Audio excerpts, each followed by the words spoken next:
One of the best losers I know. Our scripture today comes from Paul's letter to Romans. I can anticipate the response that is coming. I know that all God's commands are spiritual, but I'm not. Isn't this also your experience? Yes, I'm full of myself. After all, I've spent a lot of time in sin's prison. What I don't understand about myself is that I decide one way, but then I act another, doing things I absolutely despise. So if I can't be trusted to figure out what is best for myself and then do it, it becomes obvious that God's command is necessary. But I need something more. For if I know the law but still can't keep it, and if the power of sin within me keeps sabotaging my best intentions, I obviously need help. I realize that I don't have what it takes. I can will it, but I can't do it. I decide to do good, but I don't really do it. I decide not to do bad, but then I do it anyway. My decisions, such as they are, don't result in actions. Something has gone wrong deep within me and gets the better of me every time. It happens so regularly that it's predictable.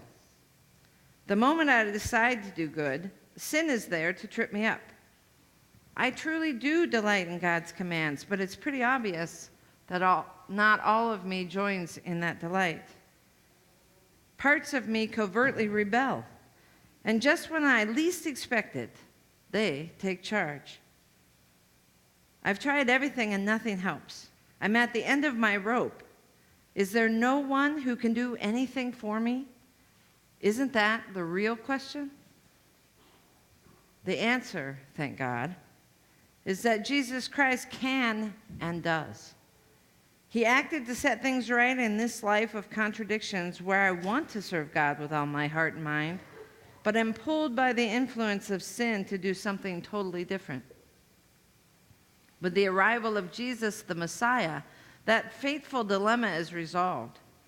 Those who enter into Christ's being here for us no longer have to live under a continuous, low-lying black cloud. A new power is in operation. The Spirit of life in Christ, like a strong wind, has magnificently cleared the air, freeing you from a fated lifetime of brutal tyranny at the hands of sin and death. God went for the jugular when God sent God's own Son. God didn't deal with the problem as something remote and unimportant. In God's Son, Jesus, God personally took on the human condition, entered the disordered mess of struggling humanity in order to set it right once and for all. The law code, weakened as it always was by fractured human nature, could never have done that.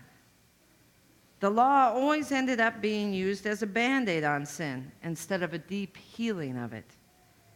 And now what the law code asked for, but we could not deliver, is accomplished as we, instead of redoubling our own efforts, simply embrace what the Spirit is doing in us.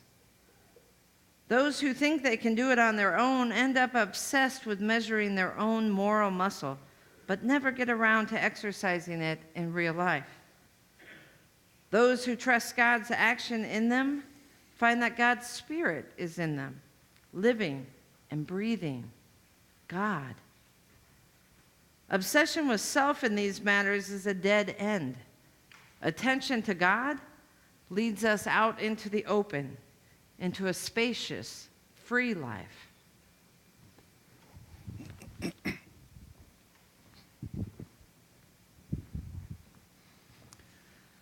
May the words of my mouth and the meditations of our hearts be acceptable in thy sight, O Lord, our strength and our Redeemer. Amen. So one of the things I appreciate most about the Christian faith is not that it taught me a right way to believe, but that it's taught me a right way to fail. To fail. In fact, I've found that faith has not given me some sort of recipe for success, some set of beliefs, some set of actions in the world that will bring me to a place of God's blessing, that will then bring me to a place where life will never hurt me and that I will never fall on my own shoelaces that I have failed to tie myself. In fact, I found that Christian faith has gotten me into more trouble, not less, has confronted me with more challenging issues, not less, the deeper I go. And I'm so happy and thankful for it. Why? Well, consider the following statements. These are all statements I have made. There is no way I'll ever go into the ministry. I hate the Old Testament. I would never, ever become one of those ministers who preach without a manuscript. Hell will freeze over before I ever use multimedia in worship. There's no way I'm going to walk across the country. There's no doubt that my ministry will be spent in the Pacific Northwest. I will never serve a church with more than 500 members. And I will never have anything to do with television ministry. What caused me to move in the exact opposite direction of each and every one of those statements was failure. In some cases, deep personal failure that hurt a lot. Other cases, failures on the part of others that impacted my life in ways I couldn't control. But either way, whether it be personal or systemic failures, each time those failures moved me a little closer to who I am, what brings me most fully alive in the world, revealed more about my vocatio or my sense of call than any string of successes, modest though they may be, I've had. No, when it comes down to it, I never choose to fail. But failures tend to teach me a lot more about who I am and what I'm here for and why I'm happy to be alive than successes. But enough about me. Let's think about the Apostle Paul. Now, of all the people who are in the Bible, perhaps even all the people who have ever lived since those biblical times, Paul, of anyone, would deserve to get into God's club of success. I mean, there's no one that I know of who worked harder at trying to live the life, who really embraced Jesus' path most fully and most just with everything he had. There's no one who lived more diligently trying to do the right thing. One of the reasons why Paul was so accepted in every synagogue he'd go around in the ancient Orient is because he could out-rabbi the rabbis. And one of the reasons why Paul was so influential in the early days of Christianity is because he could out-Christian any Christian. I mean, if there's anybody who could really get on that road of success, if Christianity was about success, it would be Paul.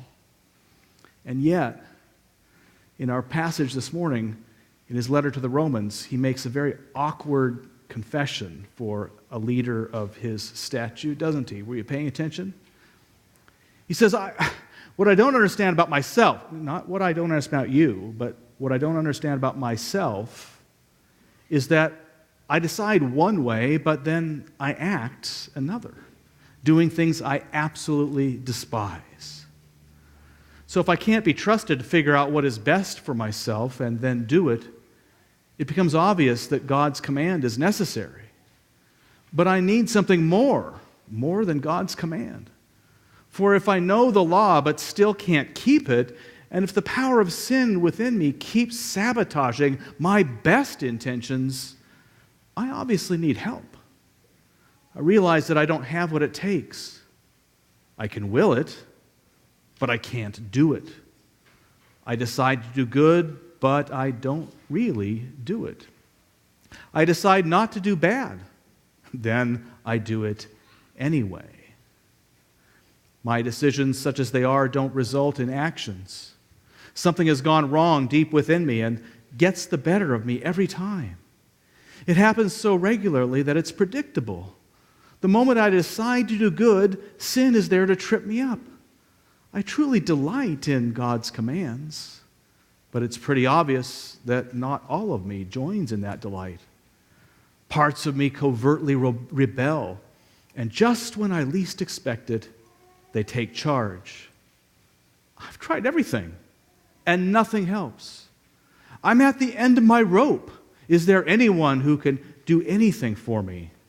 Isn't that the real question? Oh, if Christianity were about finding a route to perfection, and you got someone like Paul who's saying, I'm completely a failure, what hope do the rest of us have? Interesting thing about it, though, is Paul was one of the most joyous people I've ever met in the Bible, too. I mean, he was so incredibly happy about this faith path that time after time, people would even try to kill him, and he would just get right back up and proclaiming the good news all over again. So I mean, what is the good news if it isn't the success story, the finding the real truth that will allow life not to ever hop on us again or us to make mistakes?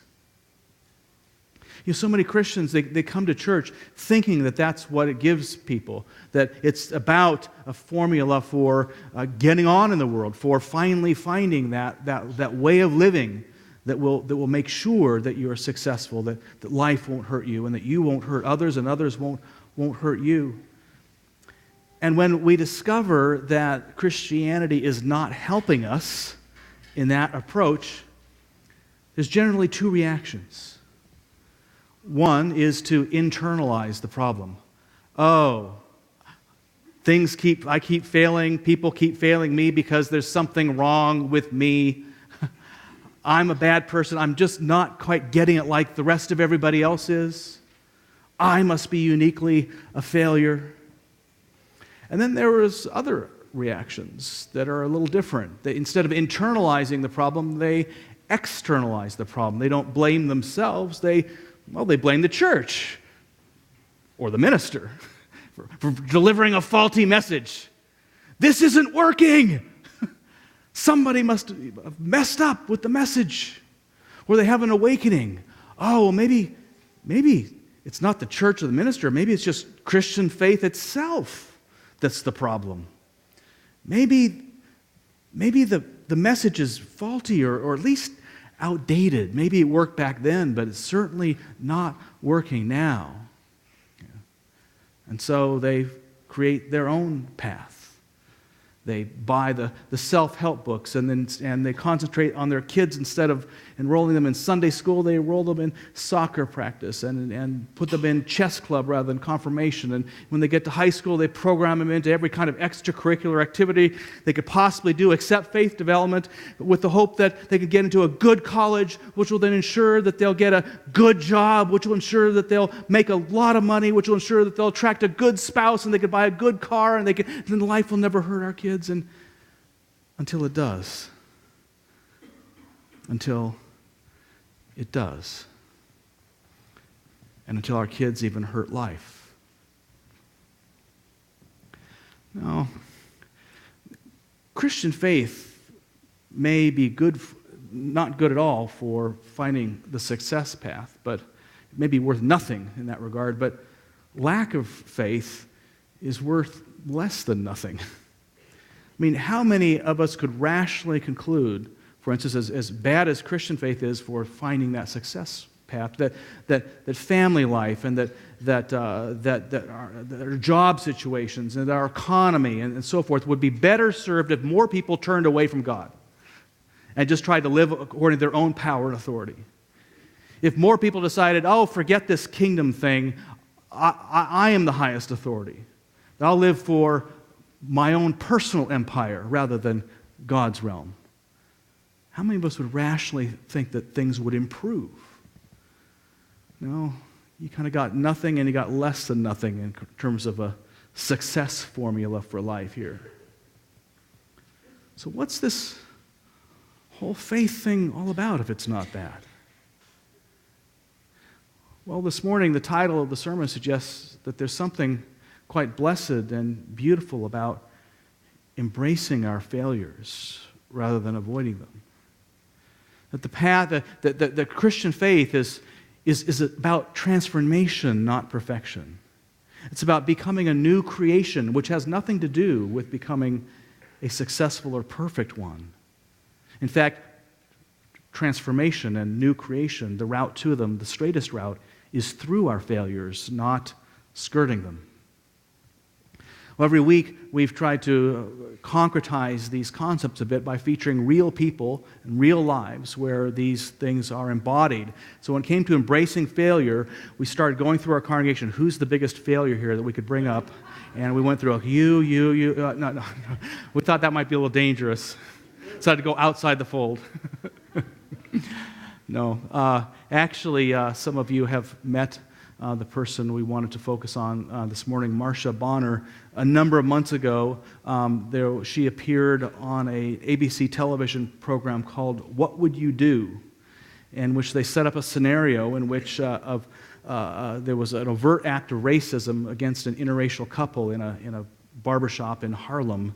And Marcia Bonner reacted in a certain way that so enthralled millions of people that within months, I think just the clip on YouTube and other forms of social media had received 22 million views. In fact, I became aware of her because one of you sent me a clip over Facebook, and we played that clip months ago. But I decided to do a little research, and I found that she's on Facebook. So I sent her a friend request, and she accepted. And so then after she accepted, I said, would you mind appearing on Darkwood Brew? And she accepted. She'll be the guest tonight.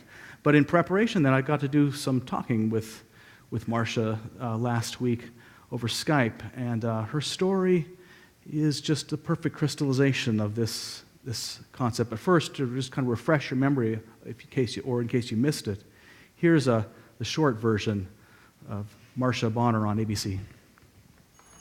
It was a simple idea. Hey, baby. An interracial couple ridiculed at a barber shop. It is the destruction of the black family. But after we aired it last week, it resonated throughout the internet with millions of hits and comments like, "There may be hope for us yet," and "Everyone should watch this." So once again, by popular demand, our scenario from Denny Moe's in the heart of Harlem. Rachel is an actor. Excuse me. Playing a hairdresser who has her eye on a new customer. You been working here for a while? Yeah, for too long. When you gonna come save me? All right. But Gabriel has a girlfriend, and when she shows up, Hey, baby. Hey. Do you want me to wait for you over here? it's a rude awakening for Rachel. Wait, what? You with a white girl? Yeah, that's my girlfriend. You couldn't find a strong black woman for you? Excuse me? If you saw this woman berating an interracial couple, what would you do? Hey, baby. Hey, Hey. Baby, you dating a white girl? I'm dating a girl who is white, if that's what you mean. Okay. I don't get it, but It's crazy. the only thing crazy is you being in here. Rachel isn't pulling any punches with Christian, and at first, this woman takes the soft, comforting approach. I'm not bothered by it. Nobody over here is bothered by it. Thank you. But nothing prepared us for this last woman. Wait, what? You with a white girl? Marcia Bonner, an HR executive and diversity trainer, cannot believe what she's hearing. I mean, I just wanted to see him with a strong black woman, you know? I hear you. We embrace. We embrace. So you think that's wrong? Doesn't matter. I'm gay. Do you think that's wrong? I have nothing against gays, you know? I just feel like Civil liberties, once again. I didn't mean no disrespect. I know you didn't. I just try to. She tries to get to the bottom of Rachel's intolerance. Where's your caring and loving? She was laying in the street bleeding. I just I see so many black little girls who don't think they're good enough. That has nothing to do with us. Nothing to do with them. It's our responsibility to make sure that they feel good enough. You don't have to step on them. They've been stepping on us for too long. Let's try to rise together. We can't do it without them. Please hold. Nothing. Except the fact that you're going to go over there and shake that young lady's hand. She wants Rachel to apologize to Kristen. One day. Is this a thought? So he's like, Yes, you should. while it's still on your spirit so that you can sleep better tonight. Trust me. I can hear you guys talking about me. He's my boyfriend. I know. And she wants to tell you something. And Yeah, I'm sorry. Okay. You're just a little weird from me. No, don't let it be. Come in. That's what works for us. Hugs, helping us grow spiritually. All right? Sometimes you have to step up so that you don't fall back. Do you understand where she's coming from? Absolutely. It offended you. Absolutely. And it didn't offend me. It hurt me. It hurt me because that's not what I'm about. What did you want Rachel to know about Kristen? There's no, look at them. What's different? You know, it's about moving forward. Can y'all just step with me? We're gonna move forward, right? That's right. There you have it. That's One what step at a time. One step at a time.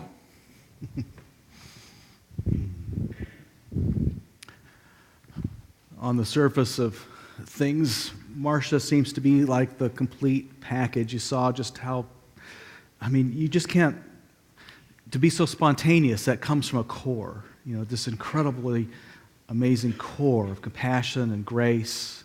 She's got that inner thing going on, and she's a highly successful HR manager, been in that industry for many years. She seems to have the external and the internal situation just right down. She seems to have found that magic path that seems so elusive.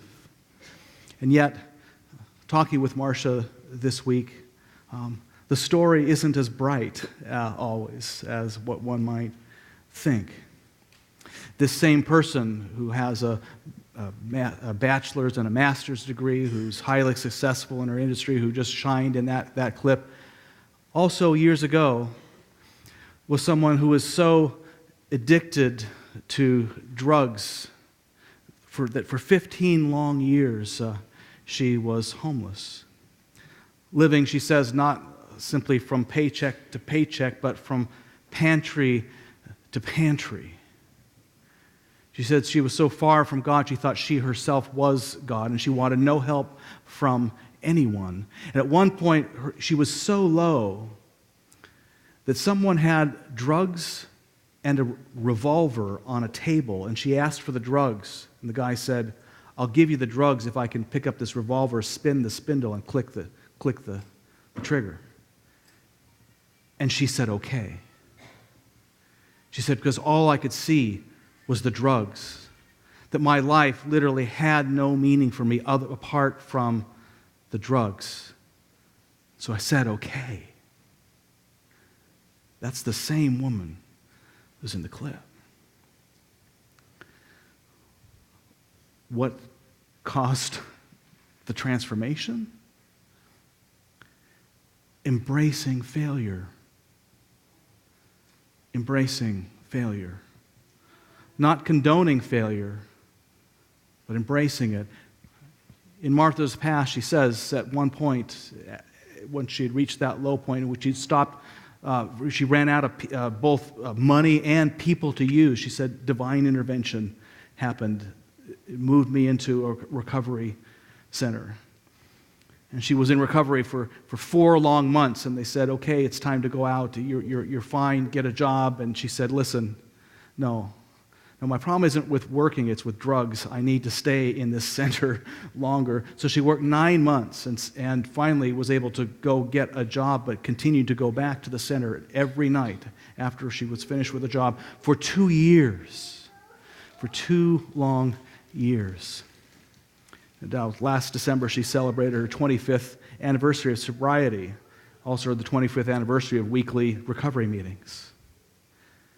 She said in her experience, she discovered that she had condemned herself, and she had allowed the world to condemn her too. She felt the world's condemnation. You know how you might feel if someone who you know is going from pantry to pantry is asking you for drug money. She felt that. And when she had given up on her own self, she discovered a power that had not given up on her. She discovered a power that believed in her more than she believed in her, more than the world believed in her.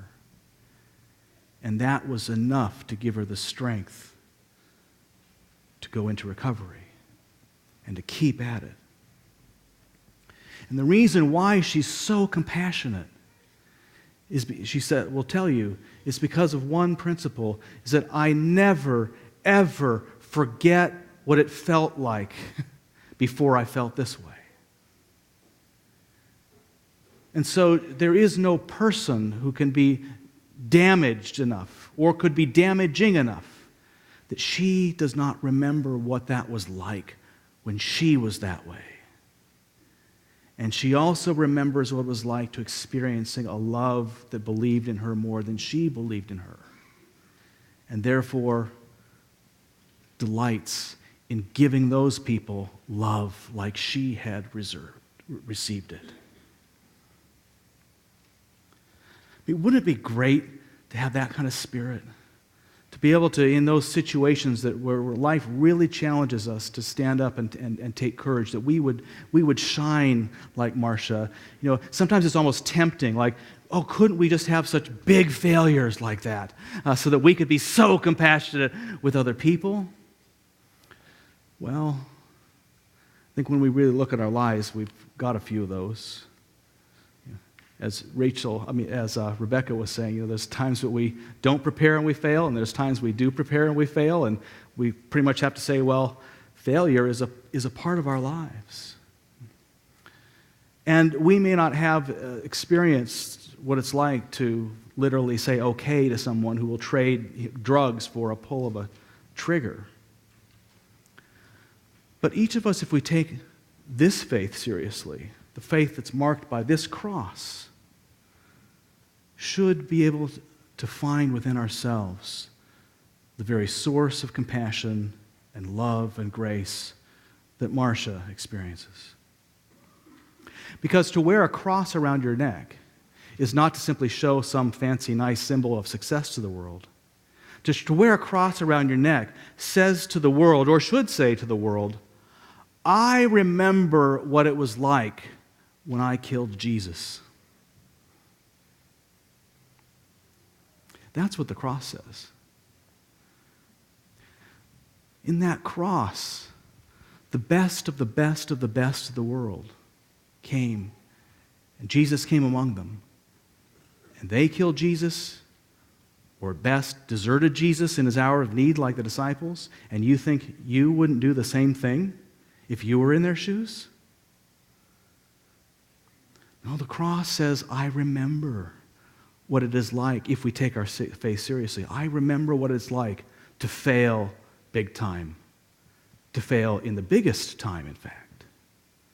But it's also to say, I remember what it was like also when I lost faith in myself, the world lost faith in me, and yet God did not lose faith in me. And there is the source of all of Christian faith, right there. That at the base of the cross, it's all level ground. In fact, at the base of the cross, we are all in this together. There is no one among us who has failed more than anyone else, because we've all experienced the greatest failure and the greatest comeback. And so we wear crosses and we put them up in their church to remember we know what it was like. And so when other people come and they feel like failures and they've given up on themselves and the world has given up on them, we don't give up on them, because God did not give up on us. How about your own life? What are those statements that you have made or maybe are presently making about your certainties, about where your path is? What kind of failures will help you out next? What kind of failures will help you find what brings you most fully alive in the world? We embrace this experience, not simply this symbol. we discover not the right way to succeed or the right belief, but the right way to fail, the right way to embrace that which God embraces in us. And we remember on a night of betrayal and desertion, Jesus taking bread, saying, "My friends, this is my body, which is broken for you." Also broken by us. Do this as often as you eat of it in remembrance of me. So likewise, after supper, he took the cup, saying, "This is the cup of the new covenant in my blood. Do this as often as you drink of it in remembrance of me." By eating this bread and drinking this cup, we remember Christ's death. We celebrate Christ's resurrection. And we accept that God is doing a new thing in us. That it is not our judgment that we live for. It is not the world's judgment that we live for, but it is rather God's judgment that we live within. And this is God's judgment. Grace. More grace than you or me can possibly contain ourselves. Therefore, we have to give some away just to keep up with it all. These are the gifts of God for the people of God. As our servers come forward, I invite you to join me in reminding ourselves who we are and whose we are. We are an open and affirming family of faith, welcoming all to God's table of love and acceptance. We are diverse yet united by Christ's example. We share with one another, support one another, and challenge one another to become all that God creates us to be. We work together to nurture our community and to promote peace and justice in our conflicted world.